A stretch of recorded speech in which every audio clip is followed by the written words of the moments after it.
You did like the sound demo of these. All right, cool. And for the sound demos, just keep in mind that I was using some binaural mics, so make sure to get some headphones, get the best headphones that you have.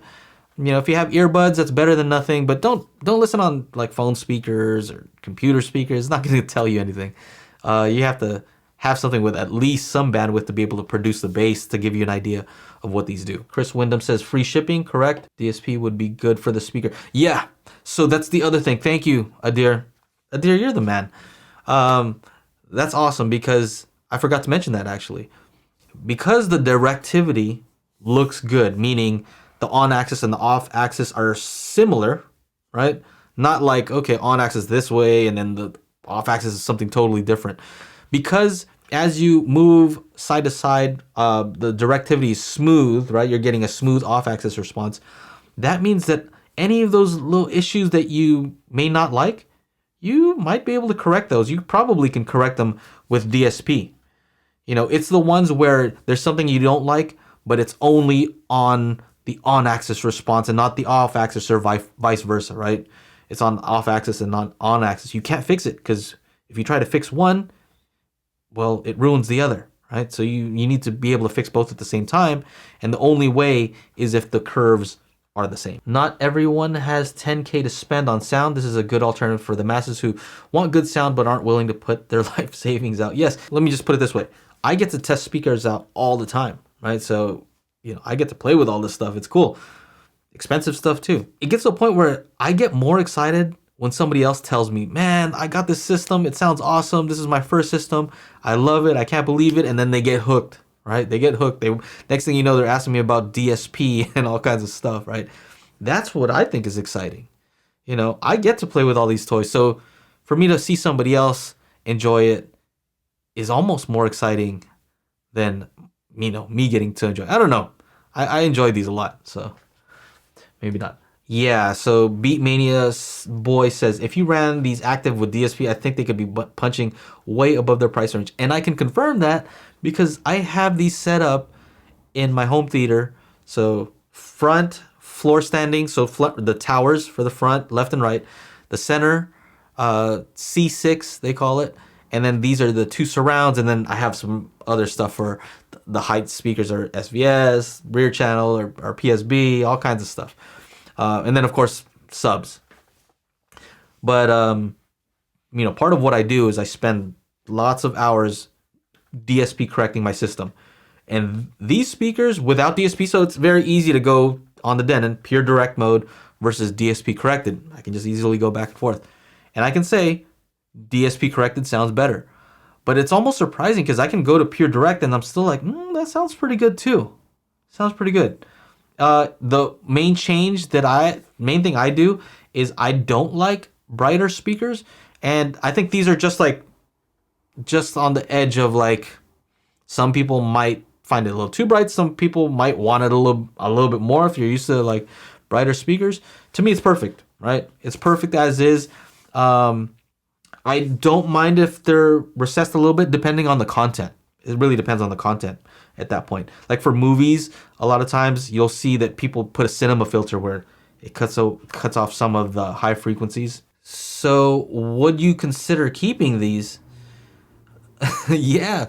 Well, I spent a lot of time tuning these, and the funny thing is, you know, the guys over there at Monolith said, yeah, we want you to like send it to Aaron. I'm like, I don't want to keep these. I want to use these for my main system. You know, I like them that much. I can choose any speakers, right? More expensive speakers. I could rock some $2,000 speakers in the front, $2,000 a pair. I could rock this and that. But no, I'm good. If I had to stop doing this tomorrow and I said, this is my system, I don't think I'd have any issues. They get more than loud enough. I played Dune on these. Man, sounded crazy. It kept up with, so I have 3 subs, and it kept up with all the subs. Simeon asked, can they work for the desktop? Yeah. I would recommend, they're kind of big, so I would recommend using these at a desktop if you can put them on stands. You know, so they have desktop stands. I know Soundrise Pro has some desktop stands. I don't know if they'll even handle these, but Kanto Audio just sent me some desktop stands. that might be able to handle these, but these are big. So how I would do it is have some speaker stands. If you can do speaker stands beside your desk, that'd be better. They sound better than SVS speaker. Do they sound better than an SVS speaker? I mean, I have some Prime bookshelves, right? So SVS Prime bookshelf, I think would be the one that it would more closely compete with compared to the Ultra bookshelf. Yeah, I like the way they sound better. I find that the SVS are a little bit bright for my taste. They're using a titanium tweeter, and I think some people might like it because it sounds sharp. It's a bright sound and it's kind of piercing, and sometimes that's kind of good for movies. You want that, sounds crystal clear. Some people like that sort of thing. Not me. I can appreciate what they're doing though, because the way that those SVS are tuned, in my opinion, I don't know exactly, but it seems like they're tuned to not have a lot of bass because they want you to use their subs. And so typically with a bookshelf speaker, you have to make a choice. You can either make the speaker huge, right? And if you make it huge, you can make it play loud and you can make it have lots of bass, right? But if you want to keep it a decent size, then now you have to choose between bass extension or hitting low bass or being able to play loud. And I think SVS chose to play loud because they would rather you use it with their subs that can handle the low part. So subs handle the low, the speakers can play loud, best of both worlds. Running on AVR or external amp? I'm running these on an external amp. So I tried it on, what is it? I have a OSD 5-channel amp. They look great, yes. Monolith is set up better than SVS speaker for my entertainment. Okay, he has 6 prime I'm assuming is that prime elevation for entertainment sound. Can I get bookshelf Monolith? Okay, so I see. I think you're saying will these blend with the rest of your speakers? Typically you want your front, left, center, and right at least to be the same. I would even go so far as like if you have side surrounds, the more you can get the same, the better. But I use prime elevation speakers for my height channels. So left and right height, left and right rear are prime elevation.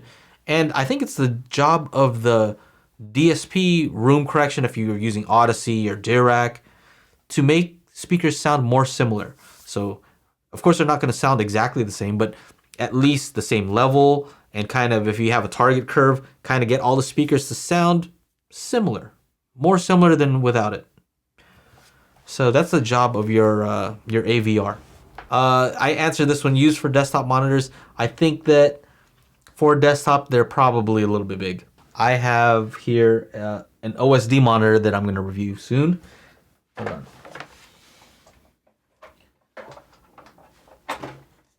All right. Here's the OSD one. All right, you can kind of see it.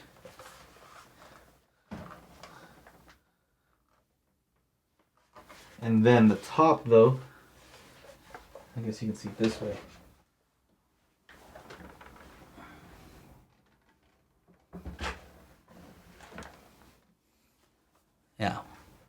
Yeah, kind of big. Unify 2.0 are these? I'm picking these all day.